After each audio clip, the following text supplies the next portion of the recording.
years ago, the need to have a just transition directive because we were seeing the fragmented approach at EU level in the implementation of transitions, both the climate transition, the digital transition, and others.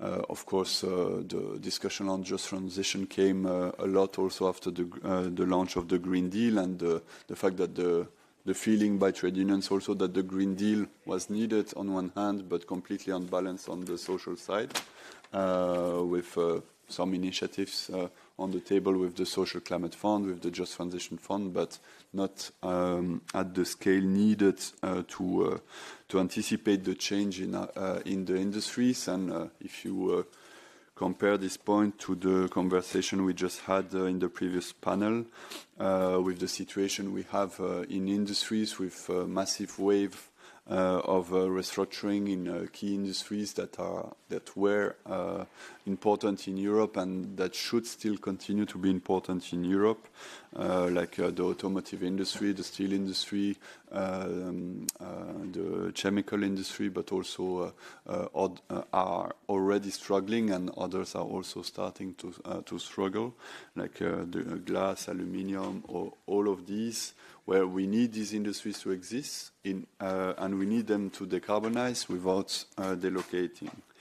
So that's a little bit the starting point, of course, for European workers, keeping jobs in Europe, decarbonizing them, and having a path that makes that workers can find their ways in order to get to keep a job and also keep the faith that the transition to a climate neutral economy can also be done in a fair way.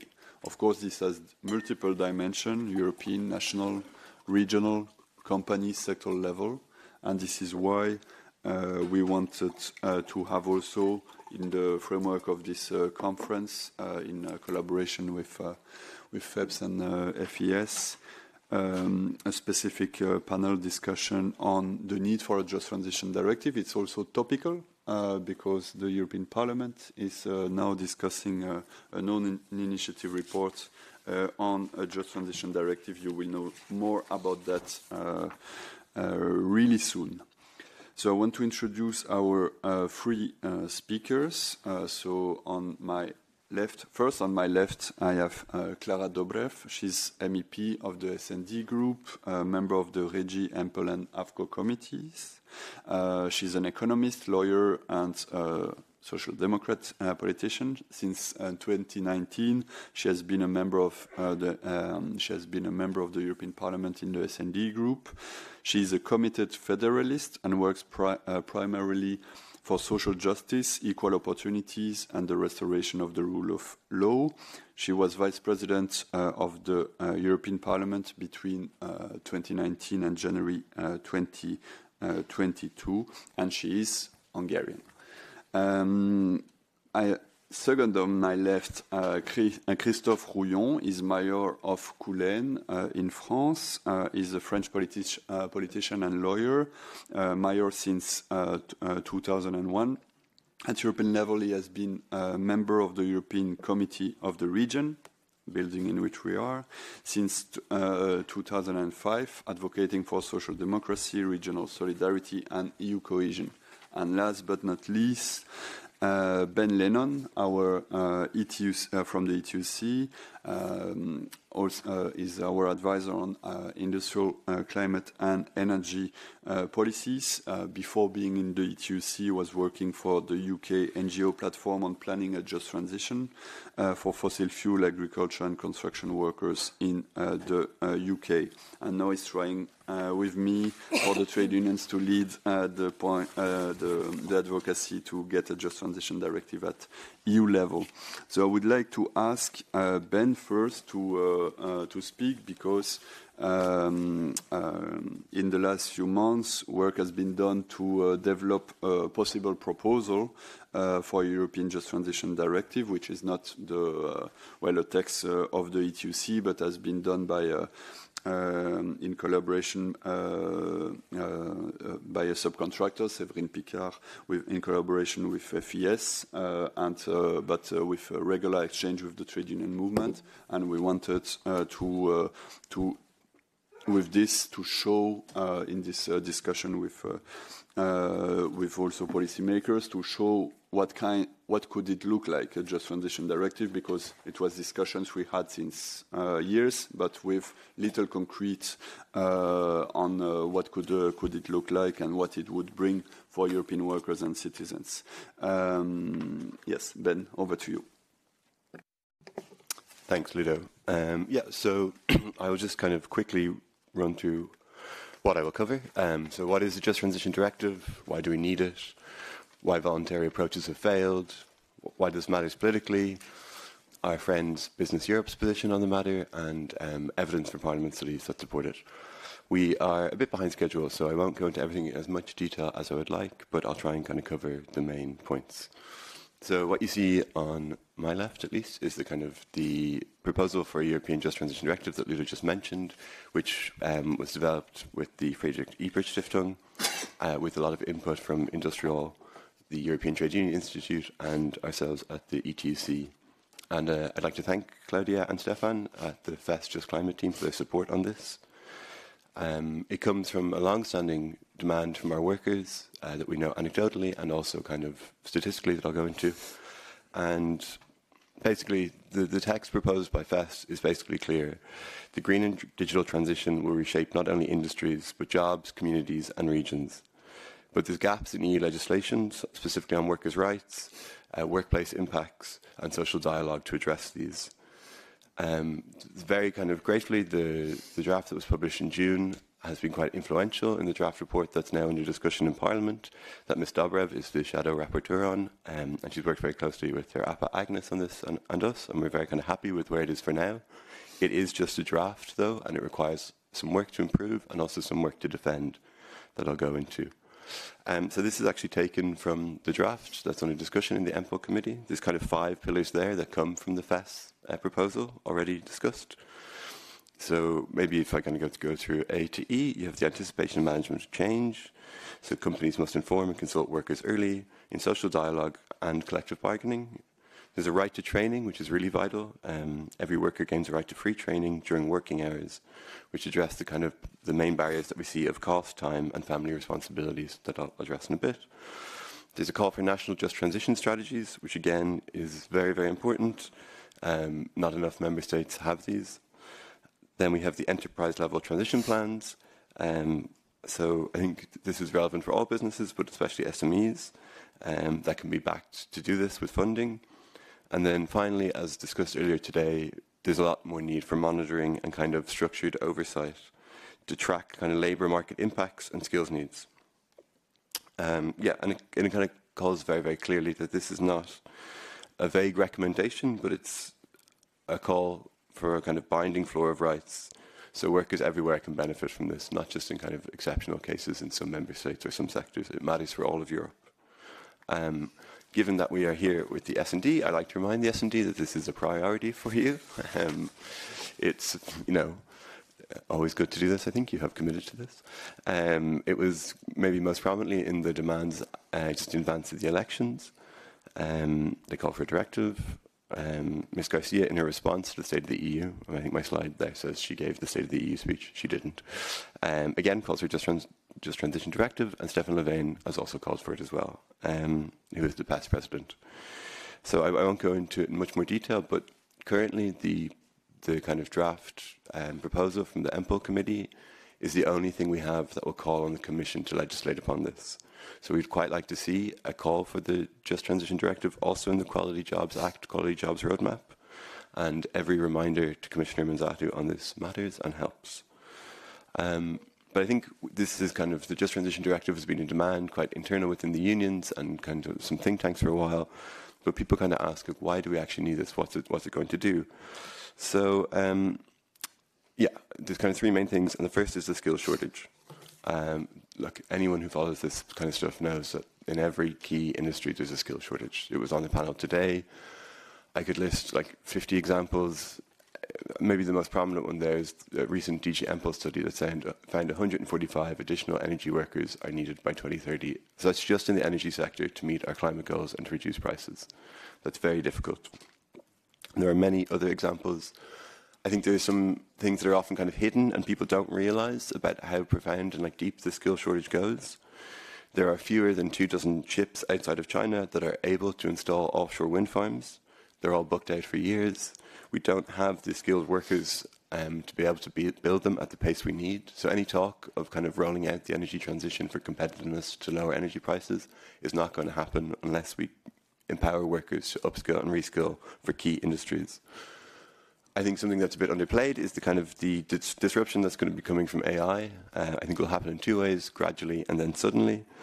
The World Economic Forum notes that 44% of workers' core skills will be disrupted by AI within 5 years. And as Draghi himself says in the kind of influential report, despite massive and repeated top-down measures, adult participation in training has hardly increased over the last 15 years, I think he looks at. I think we need to look at why this actually is. The European Year of Skills was a great year, but not much changed. There are some good things in the Union of Skills. But it's not enough. We know it from our members, we know it anecdotally, and we know it from the core data that this is kind of one of the main reasons that we decided to do this directive. It's a bit of a complicated bar chart, but if you look at the three biggest reasons on the left that people don't do upskilling or reskilling, it's schedule, family reasons, and costs. This has been the same since 2011, 2016, and 2022, from when we have the most comprehensive European-wide data. And this directive is kind of directly designed to address that challenge. It's paid training during working hours and employer contributions and collective planning. There's no transition until we overcome this. There's no reducing energy prices for households and companies until we address this. A second point that I think why we need binding legislation is the voluntary approach has failed. To keep it short, at the last comprehensive review of kind of member states' plans on a fair transition, only one member state, which is Spain, has a kind of a dedicated framework on the employment impact of the transition. The EPSCO review found that there's still scope for a more systematic, coordinated and coherent approach in tackling challenges to a fair transition. On the right there, you see a kind of a headline from the Financial Times from last year, which kind of reported on, I think this isn't widely known for many people outside of the kind of unions or these relevant sectors, that we had a gas sector deal on the table that was negotiated in tripartite ways between the Commission, trade unions and employers. It would have been a transformational plan to kind of slowly wind down the European gas workforce and get them into new skills such as renewables. It was really far developed. The agreement was really good. Our colleagues at EPSU and Industrial worked on it from the trade union side. It would have transformed the lives of these 200,000 workers who, due to a decision by the Eurogas, the gas sector employer, to kind of pull out at the last minute for internal reasons, it just collapsed. And now these workers are left in limbo, uncertain about their future, uncertain about their families, uncertain about the jobs in their regions. I'll leave it to your own decision if you think it's a good idea to leave the transition away from fossil fuels up to the goodwill of fossil fuel companies. And then thirdly, why this matters more, I think, and kind of, I think Ms. Dobrev will touch on this in her contributions, but ensuring a just transition directive and empowering workers, it matters, for political legitimacy. The far right is getting stronger since the European elections and every election since almost.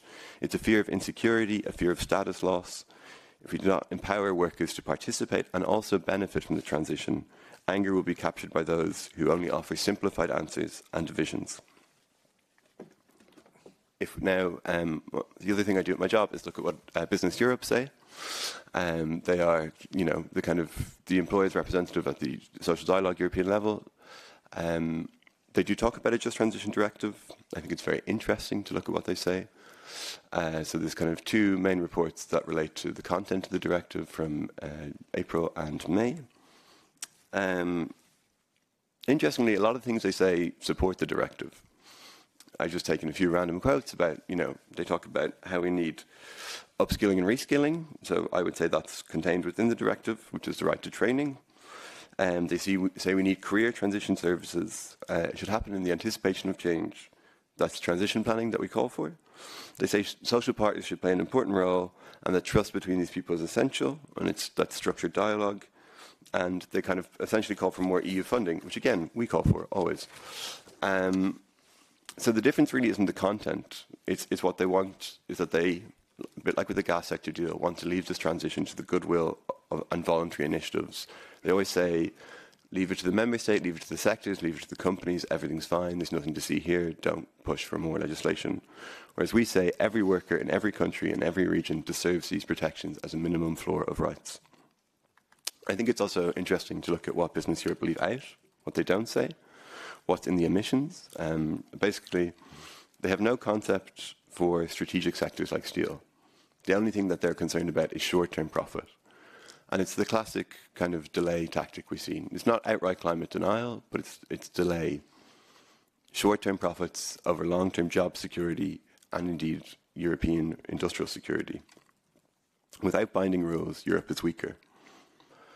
And I think when Business Europe warned about new rules and kind of the burden that we're placing upon them, and then their response, I think it's always interesting to read what they say about, if you use the kind of example of mandatory seatbelts in cars, Business Europe would have said that should be left to the choice of the company to sell these and for the consumer to choose them. But we know we all live in a better world where these are mandatory. Yeah, it's a bit of regulation, but it's for the benefit of everyone in Europe. It saves 13,000 lives a year still to this day. I think also interestingly, they point to 3 pieces of legislation that at the EU level that say this is all fine, we have all these things in place, it's enough. The most recent piece of legislation they point to is from 2002. I was 10 years old then, it's a very different time. Laws from another era cannot meet today's challenges. And then my favourite bit of their 2 reports is when they suggest 3 random countries that kind of prove examples that we don't need a just transition directive. The 3 random countries they choose are 3 of the most unionised countries in the world that actually have specific programmes in place to help the transition in different ways. Due to time, I won't go into the specifics of them, but basically, we completely agree with what they're proposing in these 3 examples. It's exactly what we want. It's the minimum floor of rights that we want to make accessible for every worker in every sector, in every region, and not just in kind of Northern and Western Europe that has these strong rights, but for all member states. And I think they kind of prove our case. What works in a few sectors or even a few regions or member states should be open to everyone. And then just to kind of quickly go through what the more recent view of the institutions is. Last week there was 2 studies or kind of briefings published specifically on the Just Transition Directive. One is, at the request of the EMPL committee. I could quote both of these for days, but to keep it short, is the EMPL study says that the first enabler is an early and fair participation. Effective participation is formalised, adequately resourced, and connected to decision points. So that's social partners. And then I think possibly more interesting is the shorter European added value assessment on the Just Transition Directive. These things are usually a bit more vague, apolitical, neutral, maybe is one way of putting it. And it's completely in favour of what we propose. It says there's legal basis to do this, there's added value. They even point that if this was implemented, a fair transformation, which what they say the Just Transition Directive is, could yield 261 billion per year in benefits. When we think about the cost of the transition, the cost this will have on employers, the cost it will have on regional, local, national, EU budgets, we always have to think of the cost of inaction. What is the cost of delaying this? I think it's a bit better to spend a bit more now and see how we go in the future. So having kind of delivered all this kind of good news, this positive momentum, I think it's also good to be realistic about the challenges we face to get this draft passed in the EMPL committee, but also a plenary. We need the support beyond the S&D, Green, Left and Renew. You can see there I've made a very quick calculation of the majority that's needed to pass these things. But I think so far with the EPP, we have to be clear.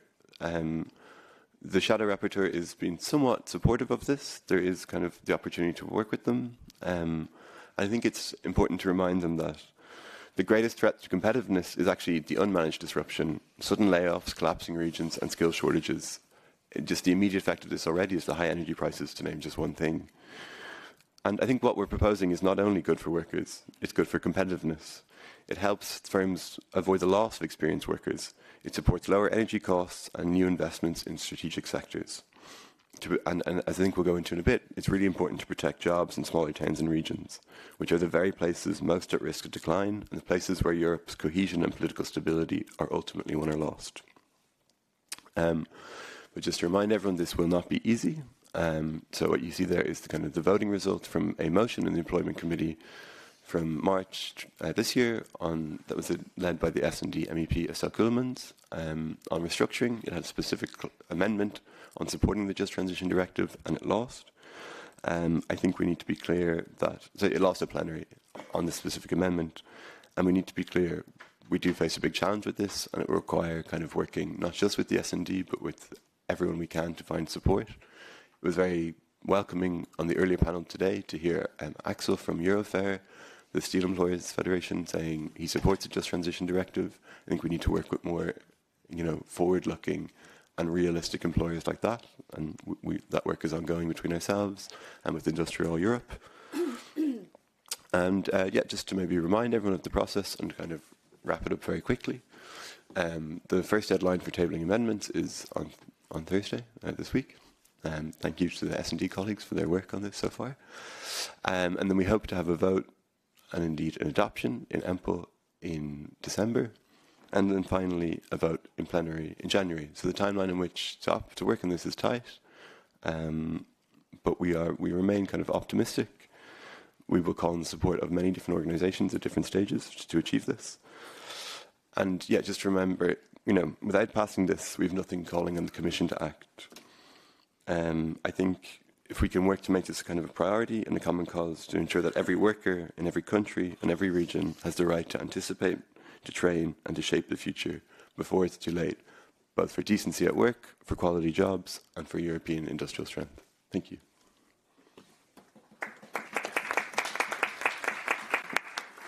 Thank you, Ben, for the comprehensive presentation of what the Just Transition Directive could look like, a little bit also the legislative process and the difficulties that we will face in this regard. I think that it's important also to say that, of course, it will be an important fight in the European Parliament, and Klara, I think, will comment on that and maybe on how to win.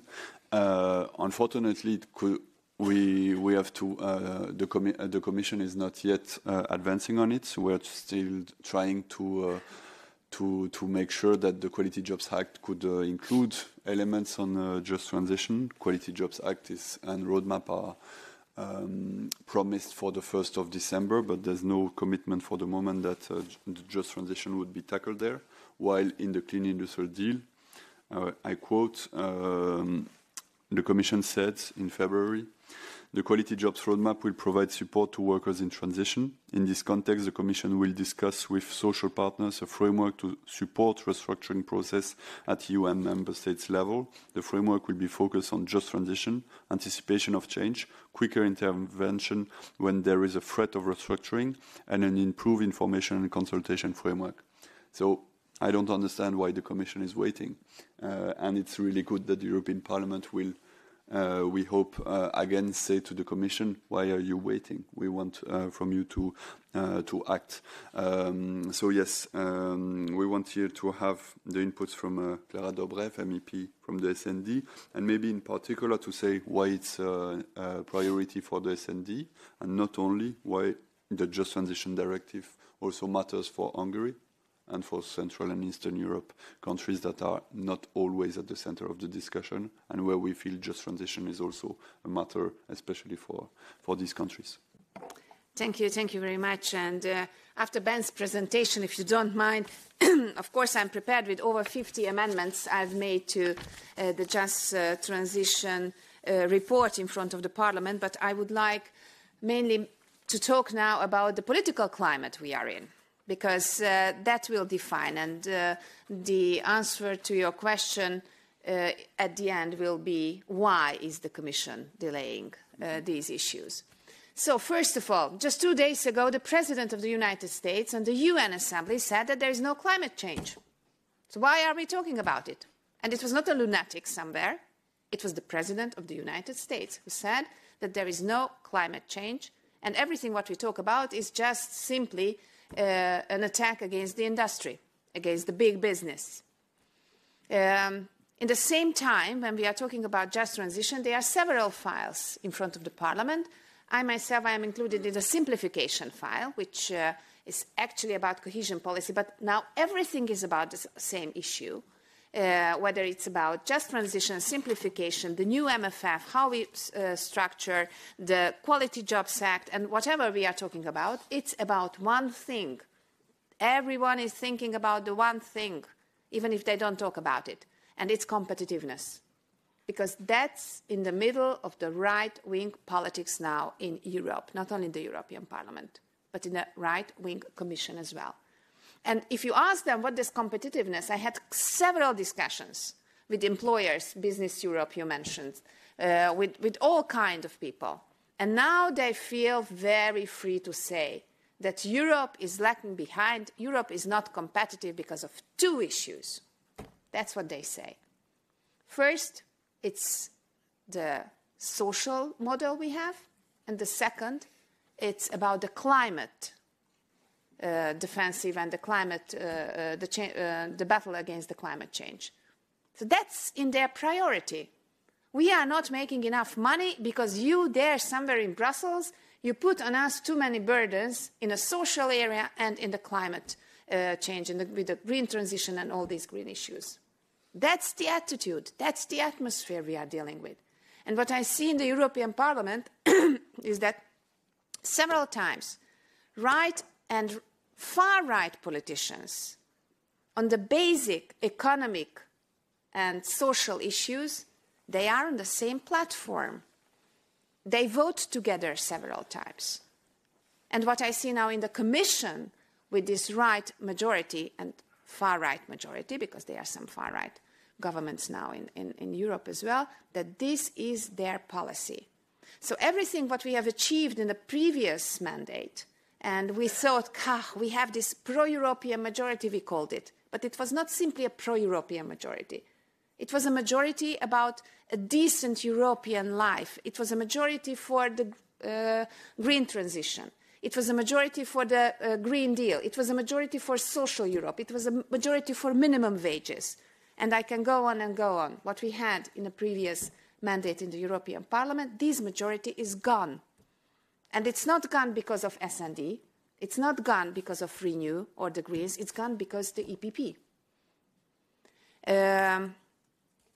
It's not even gone because of the far-right group, because they were there. And now they are not big enough to jeopardize these goals. It's gone because of the EPP. And of course, not all EPP and not all conservative politicians are in the same way, but the main reason I'm hearing all the time are these two reasons. Which means, and it sounds now a little bit pessimistic, but my goal is with my short introduction speech is to empower all of us and not to make us all pessimistic. Which means that behind the Commission hesitation is exactly the same political climate, that competitiveness is number one, and competitiveness is what we have to talk about, and everything that jeopardizes our competitiveness towards China, Asian markets, and the United States has to be somehow neglected. And that's behind the hesitation of the Commission as well. We have heard the promise about the Just Transition Directive, about the separate Just Transition Fund and so on. I'm not so optimistic that we are going to have this directive. I'm a little bit more optimistic that the Parliament is going to adopt this report. This report is going to look more or less nice. If they would accept all my 50 amendments, then it's going to be a wonderful report. But I'm afraid not everything is going to be go through. But it's going to be more or less fine. But then the work begins. And I think that's the main and most important sentence what we have to take home from here. That in the European Parliament, you still might find those political forces, even within the Conservatives, who are on the side of a more social, more green Europe. But even if we have this report, then it's not enough. So when we talk about uniting forces, then we have to feel that these forces have to be united beyond the European Parliament as well. Now we are sitting here in the Committee of Regions. Definitely that regional committees, local governments, local actors are going to be number one targeted groups, and we have to have them on board, mayors and all kind of partners.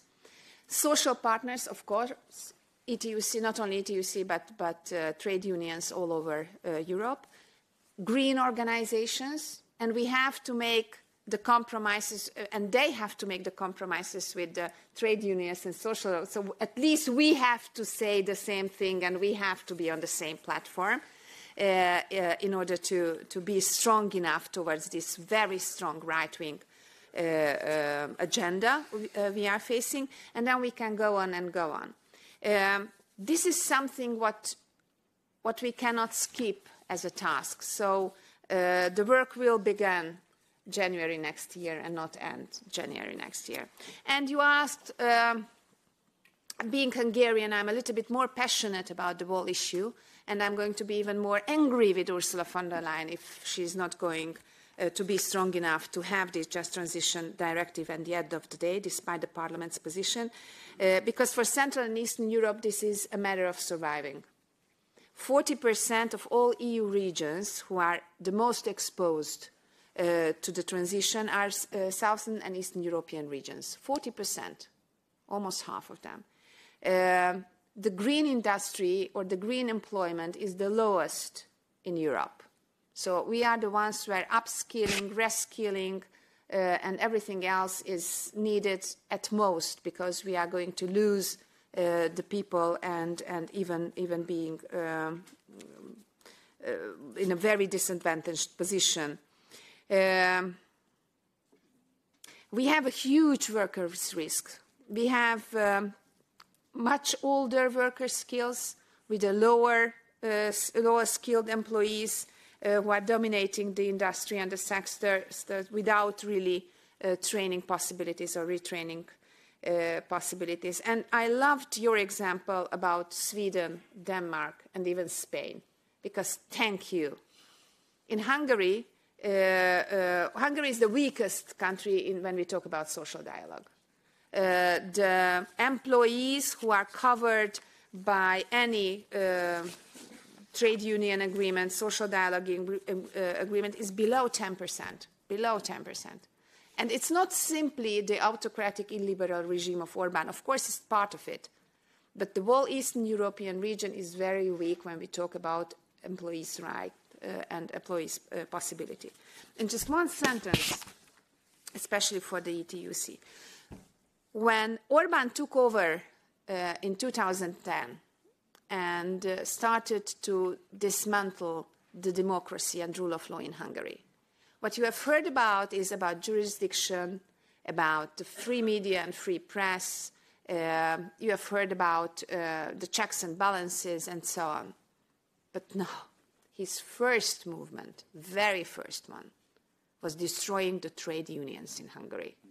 And the reason why this country was not able to build a strong defense against the illiberal Orban was exactly that there were no organized workers who can push back not only the illiberal regime, but this very conservative, neoliberalistic way of how he is organizing the economy. So it's not only corruption, but it's this very right-wing economic issue. So my proposal is, let's join forces. I think together we are stronger than the right and the far right. Give us support and we will manage to do this report in the European Parliament, but then start the work and try to mobilize. And then we need you, because we are not going to be enough in the European Parliament. We need all of you to get organized, because, as I told you, just 2 days ago, not a lunatic, the President of the United States said that there is no climate change. And just a few months ago, the #1 enemy of the European industrial organizations are the green transition or the Green Deal and the social Europe. So they are quite strong forces. So we have to be even stronger. Thank you. Thank you, Klara, for the strong message. Maybe on, I think, as you mentioned, the political climate is on competitiveness, but who would say that it's competitive to lose the automotive industry in the EU? Who would say that it's competitive to lose all the value chain of the automotive industry? The steel industry, we had in the previous panel the representative of Eurofair, who are asking for just transition directive with the unions in these sectors. So it's not competitive and sustainable in the long term. What's happening for the moment in Europe with underinvestment and with no participation of citizens and workers in decision on the transition.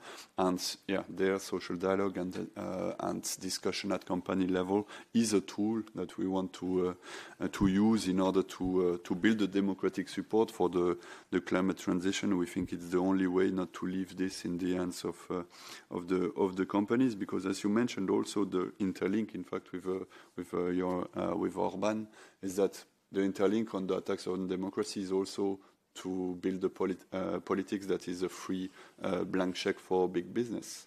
There's always a link, and we see also this in the different developments more in the latest months and years in different also countries, the link between the attacks on democracy and the support for big businesses. So here it's a matter of democracy. It's a matter also for regions. So that's how I will also go to Christophe. It's a matter for regions because, well, we have seen also in the past, without the climate transition, that, for example, globalization impacted a lot also different regions in the EU. And so, of course, for the if transitions are not managed with workers, with regions, this has a consequence with desertification of economical activities in a lot of regions, with with in fact no right to stay, no freedom to stay. If we link this to the call of Enrico Letta, and so with also a strong social anger that fuels also the far right in the different regions. So that's why I would like to go to Christophe Rouillon as a mayor in France. I think you're also well placed to see the dynamic in your city and in your region, and with your work at the Committee of the Region also, the interlinks with the EU. So what is your take on, well, just transition, a potential just transition directive, and what regions and municipalities could do also to support these goals? Thank you. Thank you, Ludovic. Of course, as a member of the PS group, as well as a vice president of the Committee of the Region and first vice president of the Econ Commission, I very much welcome this proposal with urgently needed. We see the impact of a massive shift in economic activity in all our regions and cities, which has a real impact on people's lives, as many workers are facing restructuring and even job losses.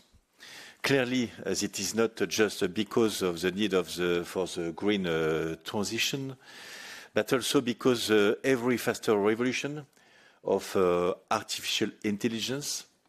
Moreover, globally, instability means that companies in the EU need to adapt. In this situation, we must ensure that workers get information about big change as early as possible and are given tools to adjust. Yes, they need information from their management collectively and as individuals on what is going to happen, and they need a stable framework to ensure that they get appropriate training and advice, which must be free of charge and must be compatible with their family lives. We are also convinced that an EU framework with a clear minimum standards and obligation on member states and companies is only a way to make sure that it will be happen across the European Union. in all different types of regions and cities. Social and territorial cohesion are under threat from many directions. And the current situation of uncertainty and rapid change risks widening to the gap between richer and poorer parts of the EU even further. For all of this region, I fully support the proposal by the Friedrich Ebert Stiftung and the ETUC, and want to support our colleague, especially Klara, in the European Parliament and the Socialist Group. Thanks a lot. I think indeed the regions will be key actors also to push for it, because also, well, maybe I would like to make a link with the discussion on the MFF, on the multi-annual financial framework, because we've seen that with the proposal on the table, Just Transition Fund, for example, which was the only tool that we had for Just Transition, disappears from the MFF. It doesn't mean that climate spending disappears or that Just Transition spending cannot happen in the at national level, but as a specific tool, it risks to disappear. And it was a tool also for regions and for trade unions to try to be involved at regional level in the investments that were to be done in order to cope with and to mitigate the effects of the phasing out of coal, for example, and other productions. So that's maybe also in the context an important point also is that the proposals on the table of the MFF, maybe it will be helpful also for the Parliament to go stronger on Just Transition, is that there's less money for sure, there's attack on cohesion, on ESF, etc. But all the money that was there, in fact, to help a little bit mitigate the effect of the transition on workers, the European Globalization Fund, the Just Transition Fund, they disappear. Social Climate Fund might stay because it's linked to the ETS2, but let's say that there's no guarantee of that. And on the other hand, there's money, rebranded and not really fresh money that goes on the Competitiveness Fund, but without any angle that is a social part of this Competitiveness Fund. It's only designed for the moment, because of course the fight will begin also to try to improve it, to also integrate the need to support industries and workers in transition, to support workers to impact the transition in the sector, and in order also to preserve the industrial capacity in the EU. So yes, I would like we still have 15 minutes, that's great. I can open the floor to questions from the room, if there are any. Who would like to come in?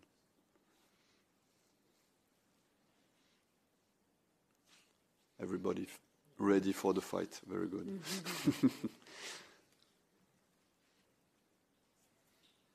Yes, Andrew.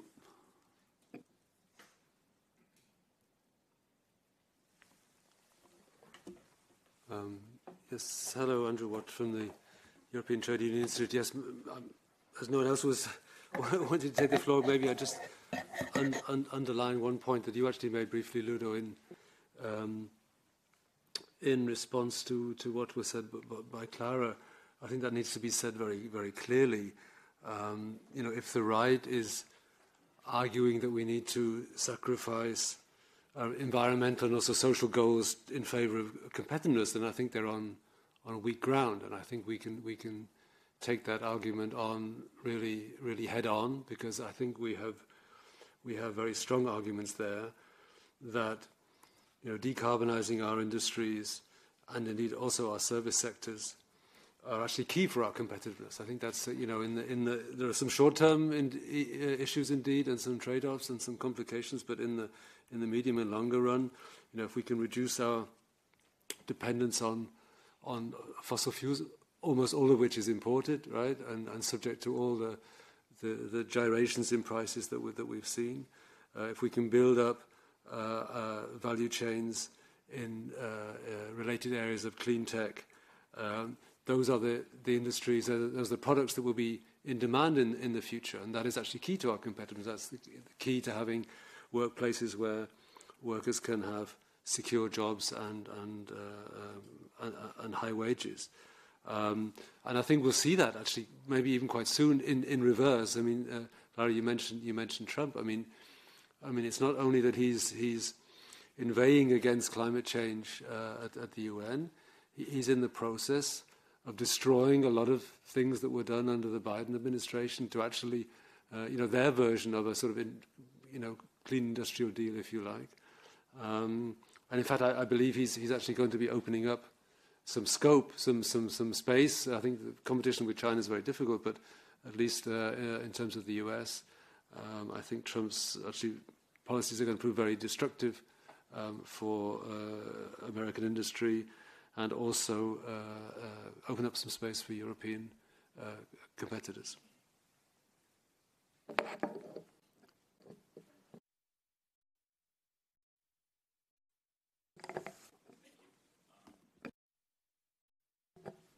That working? Thank you.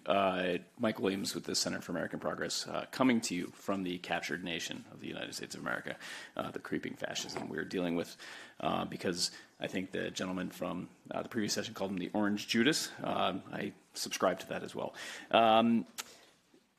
So I get to a question, but just to lead into it, and what the gentleman just pointed out of how Trump is dismantling programs that President Biden put forward, and I think there's an opportunity and lesson certainly for folks in Europe.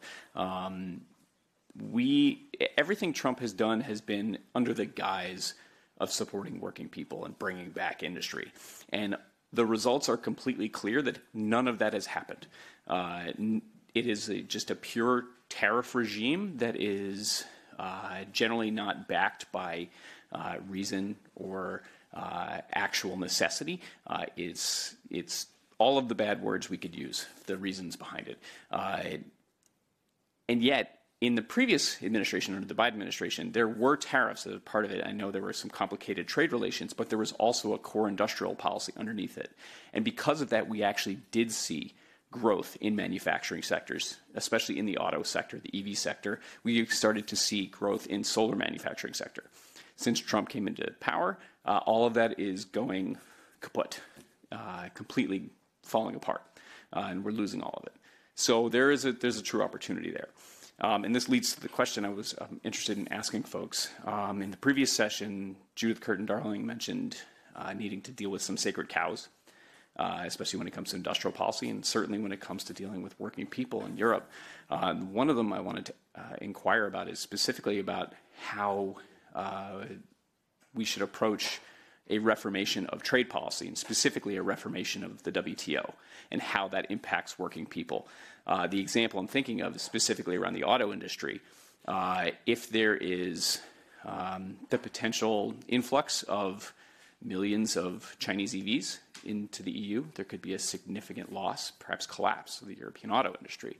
To deal with that would require an industrial policy that also includes trade remedies, and something that may need to be backstopped by a reformation of the WTO. And so I'm interested to see if this is something that folks have thought about, and how you might respond to that. Thank you. Thanks a lot. Yanis?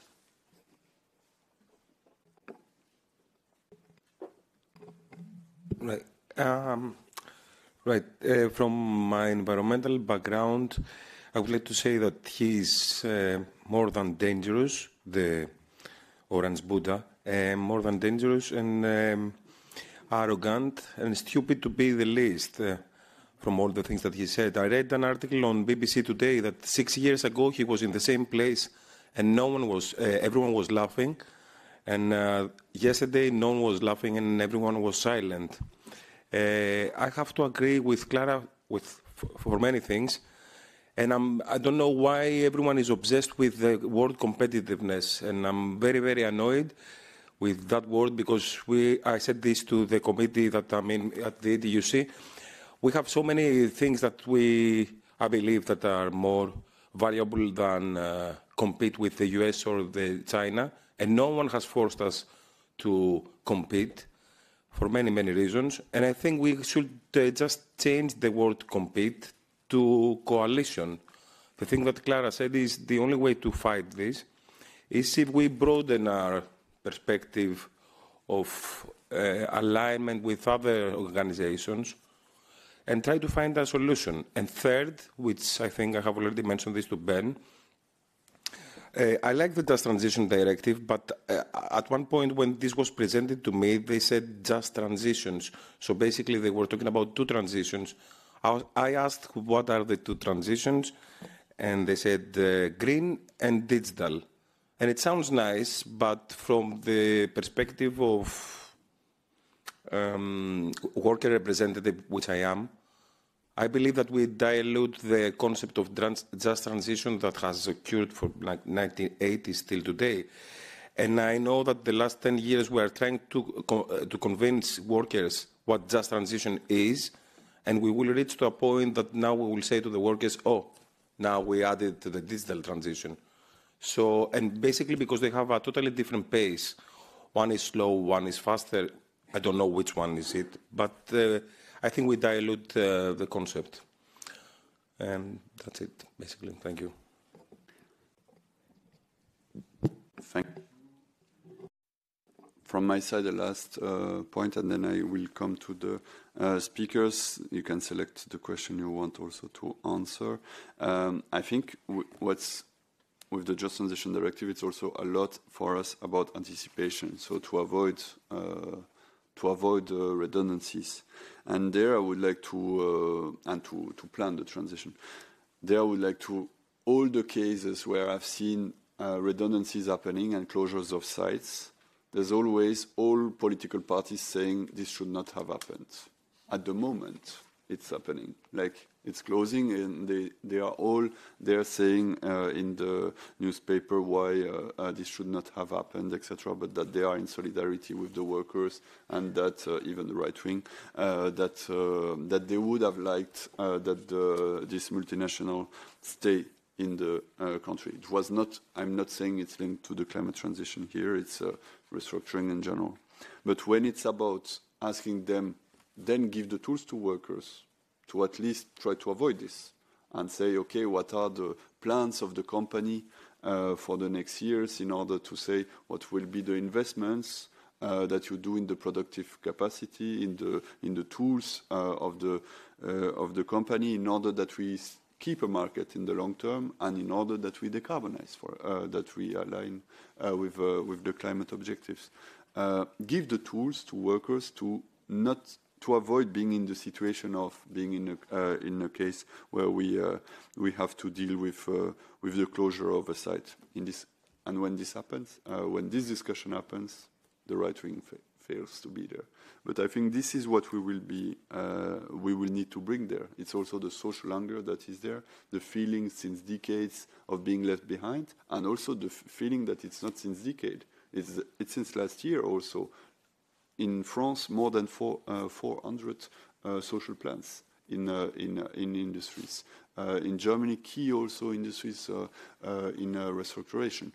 In Belgium also, I know less for the Central and Eastern Europe, but you also mentioned the difficulty there also to have an industrial basis. So if we want to produce in Europe decarbonized product, we need also the tools to make sure that we do not leave this only to companies. And this would be maybe a link I would make with the US, is that, and we have seen with high interest also what Biden has done with the Inflation Reduction Act, and with the fact that there were social conditionalities also behind the public funding.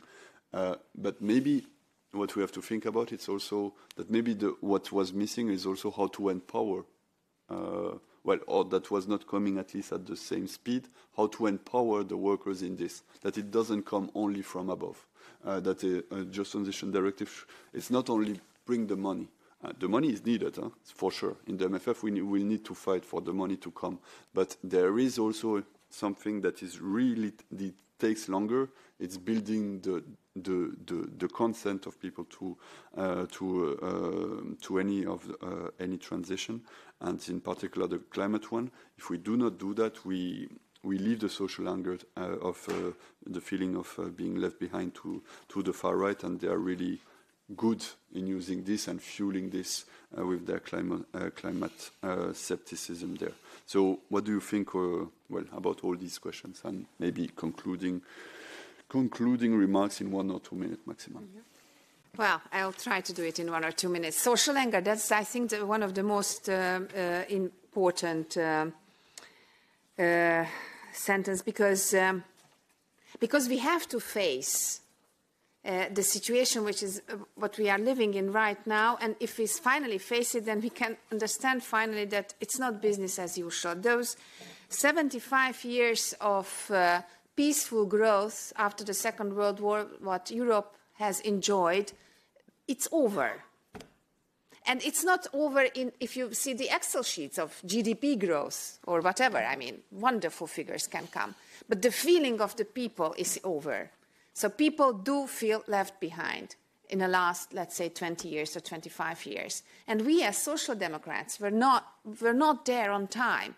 And now, with the whole political era, we are part of the establishment. The part of the establishment where this anger of people is growing. And if we use only those kind of policy and politics proposals which were working maybe 20 or 30 or 40 years ago, a little bit better health care, a little bit better wages, a little bit better education, then it's not going to be enough. Because on the other hand, we have a very strong far right movement using this anger of the people. And if you check them, that they are absolutely pro-business and anti-workers programs. It's not only Trump, it's AfD in Germany. If you check their program, then it's even more neoliberalistic than anything else was in the last few years. Look, the Brexiters, the program of Farage, it's not pro-worker, it's pro-business, pro-big business programs. But still, they are gaining because I think that we are not brave enough to say that we have to make some fundamental changes. Because the social market economy model, which was working and which was a very good model, a competitive social market economy, every single part of it is now under attack, or it's not working. It's less social than ever in the history. That's what people feel, that they are left behind with pensions, with wages, with childcare, with elderly care, with unemployment issues. So they do feel insecure. It's less market than ever. I mean, come on. The biggest part of the big business in the world, when you see in a global ways, it's an oligarchic system. It's maybe not monopolistic, okay, it's monopolistic in the most important new industries, in the tech industries. But on the rest, it's an oligopolic system. There's no competitiveness anymore, or not the way how we used to think about it in the 60s, 70s, or even early 80s. And what Ursula von der Leyen was talking 6 years ago, economy that works for people. Now it's absolutely around. Now the people are working for the economy. I mean, when we talk about the economy, it's a big business. And I do have these kind of arguments with my fellow social democrats as well. Because I do understand that in countries like Germany, like Denmark, like Sweden, where you have this very, very good functioning social economic system with trade unions, employers organizations, employees organizations, and it was working quite fine in the past decades. Then it's very difficult to change. It's much easier from my side because in Hungary workers have no right at all, so I can be as loud and as radical as I want because there is no partner on the other side because workers and people are not kept as a partners. I do understand that it's much more difficult for the systems and institutions which have this kind of support in the past few years. But if we do not wake up, then we can make a wonderful just transition directive report in the European Parliament, and we can shake our hands with ETUC and with the Committee of Regions and with everyone else, and nothing will happen. So that's why I would propose really to be a little bit more brave and to look in the core of the system. It's not about 20% or 25%, but it's about whether the state on the European level, national level, can take a responsibility and be much harder and much stronger on these issues. And the state alone is not going to be able, only if we organize and back up them from behind. Thank you. Ben, really short? Very short. I'll take just Janet's question on why do we talk about the AI and climate transition together, and does it dilute them? I think in some ways it does, but I think in some ways it doesn't. It's not a super clean, clear definition between the two. But I'll just give one example of work I did where I interviewed people in my old job of like, why isn't the transition happening? Why aren't you getting green skills? Why do we just say these barriers are happening? What are the reasons on the ground? And there was one woman who worked in a temporary insecure job in a call centre in the north of England, so like a phone helpline. And it was a shit job, to be honest. She wanted to learn green skills to work in agriculture because her grandparents and her grandparents had all worked as land workers, and it was kind of part of the cultural identity. There was a training course available, but she couldn't afford it. She didn't earn enough to be able to save enough to be able to afford it. It was the family reasons and the cost that got in the way. So, and these phone helpline jobs, these call centres, they're the first, or like some of the first jobs to be threatened by AI. So it's the anticipation of management and change. It's getting people are going to lose their jobs due to the AI transition, and we need to get them into the green transition. It's not always going to be a one-for-one swap, but I think there are lots of people in those cases that will benefit from this, and that's why we've chosen to put them together. Thank you, Ben. And indeed, I think one of the points here, and I will close with that, is that if we, with a directive, empower also workers to influence what's decided in their companies, if we really limit this only to climate, then companies will say it's digital. They will find a way to say it's not climate, why they are making the restructuration. So we know this from trade union experience, is that if the definition is too precise, there's a lot of ways to circumvent it. So it's really about empowering. But then this should come in complement, of course, to a just transition policy framework.